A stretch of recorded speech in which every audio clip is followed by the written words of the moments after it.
Now, from across the Tri-States, this is KHQA Sports.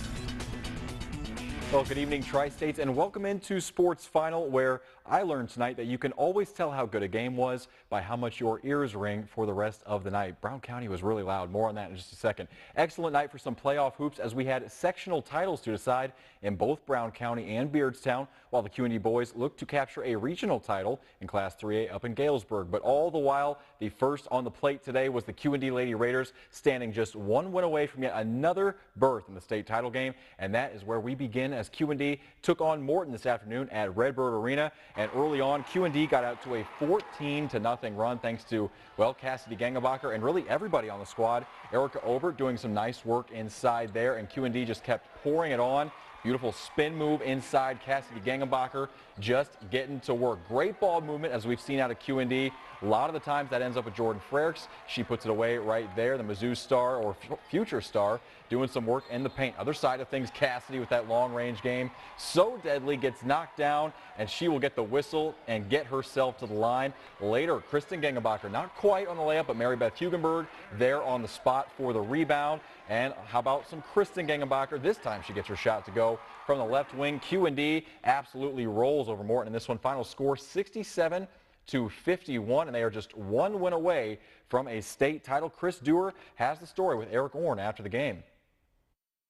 67-51, the final victory. Eric Orn's team jumped out of the gate great today. Coach, phenomenal win. 31 points today off turnovers. Just a great effort by textbook, I guess. 14-0 run right out of the gate. Yeah, obviously our start really set the tone, and you know, if you can do that, you settle down first. So I was glad we did that, use our defensive pressure, get some key steals, knock down some early shots, and you know, took it from there. Vernon Hills tomorrow for a state championship. Maybe not the team everybody thought you'd be seeing, but a really good opponent. Oh, extremely tough opponent. Tough, physical, big. We've got some matchup assignments that we're going to have to look at again, but obviously we'll do that. We've got about 24 hours to get ourselves ready to go, but these girls always find a win, so they're very excited to be playing Vernon Hills, and happy that we're trying to play for a third one. All right, Quincy Notre Dame back for a third straight state championship coming up tomorrow. Back to you, Ross. So QND will indeed play for that state title, and as you heard, it will be against Vernon Hills, who was a surprise, yeah, I guess you can call it a surprise winner today over Lombard Montini. The three-time defending state champ goes down, and really Vernon Hills looked good doing it. They surrendered a late lead. Montini really poured it on in the fourth quarter, but Vernon Hills is able to force some overtime. Actually, Montini able to force overtime after trailing, but Vernon Hills gets it done, 48-45 in the extra period. So QND will take on Vernon Hills tomorrow in the Class 3A state title game, 2 p.m. Redbird Arena. We will, of course, be there and bring you all the recap tomorrow night on Overtime with Chris Dewar, QND, Vernon Hills. Here we go again. Should be a lot of fun. Now we got some boys action to talk about. Payson and Unity. Folks, choose your side. Brown County sectional in this one. Absolutely thrilling game. We'll take you to the first quarter. Jake Voss with the steal. Cody Hildebrand just always seems to find open space. Gets himself to the line for the and one. Early lead for Unity in this first quarter. Excuse me, for Payson, but Unity would actually take the lead. Big bucket here from Alex Blickhand in the corner. Three-pointer gives the Mustangs a 1-point lead after a quarter of play. But Cody Hildebrand and Payson would respond out of the gate in the second quarter. It will end up with Mr. Hildebrand here after the loose ball gets himself to the line once again. So Payson up by 10 going to half, right? Well, not quite. I got the need for some Reed. Mr. Bensinger, are you kidding me? Three-quarter court shot. Knocks it down. Unity down by only 7 at the break. Take one more look at this. We've seen Unity do this once before this season, and, well, they just do it again. Reed Bensinger really gives Unity a spark going into halftime, and it sure showed. Andrew Doyle is going to cut inside. Beautiful finger roll as Unity was down 7 at the break, but they are slowly and surely making that comeback. Lane Davis off the rebound. Big man fighting hard, and Mustangs are just down by 1 at this point, but after that, got a little bit chippy. Some elbows started flying, and Unity assessed a technical, so Payson would respond after that. Lance Buell got to work in the third quarter.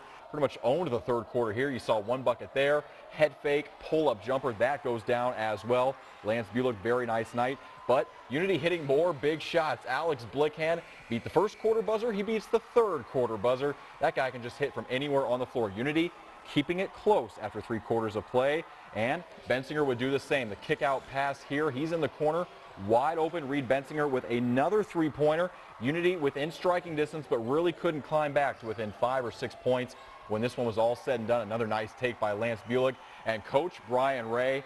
Look at the emotion there. That is just an awesome shot. Payson is going to win this ball game. They are your Brown County sectional champs. The students rushed the floor, a 50-43 win over Unity, but give a lot of credit to the Mustangs tonight. They were right there, except just kind of Payson pulled away a little bit at the final couple minutes of this one. They will hoist the sectional trophy. The Indians will, 50-43 winners tonight, and they will move on. And who will they play? Well, it will be Madison, who was a 2-point winner over Jabot Catholic tonight up in the Okawville sectional. So in that game, Payson versus Madison, which I'm told is a potential preview of next year's Superfan shootout game between these two, as Payson and Madison will go on Tuesday in the Jacksonville High School Super Sectional. This game to be played at the Jacksonville Bowl in Jacksonville. Payson and Madison on Tuesday, as the Indians are on to the sectional. Good stuff there. How about 2A ball now in Beardstown? West Hancock and Riverton.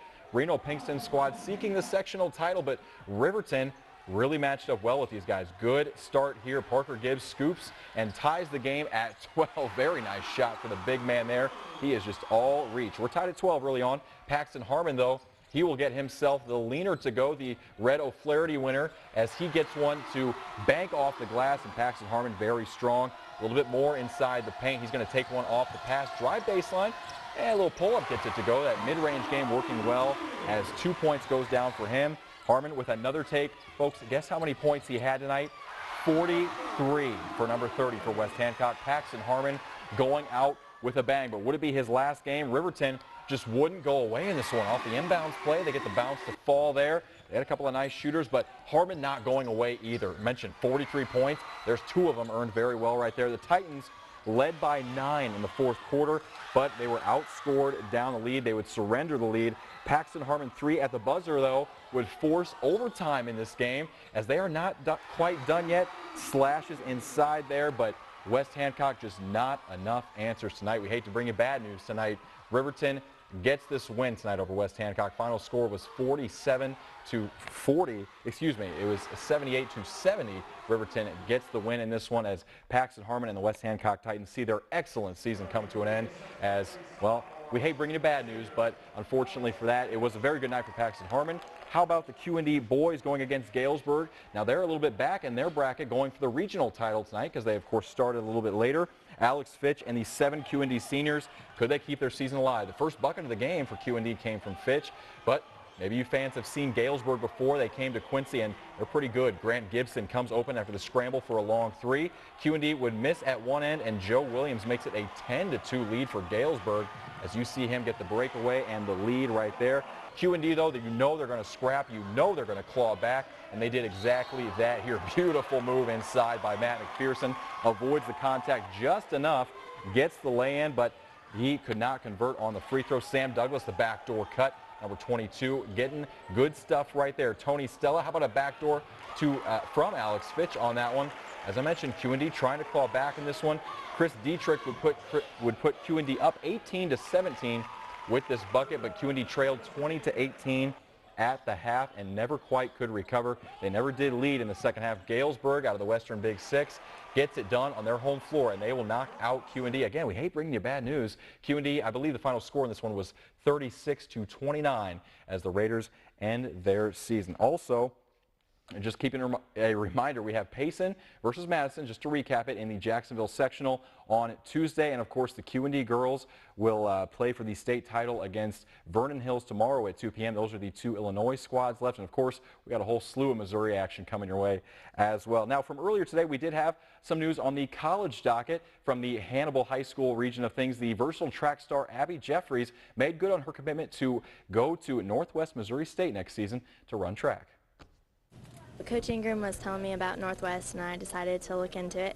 So I visited the other week, and I really liked it, and I want to be a special ed teacher. I really like the campus. It's really cool. There's a lot of cool people there. I got to meet some of the athletes, and they really like me, and I like them, so it's all good.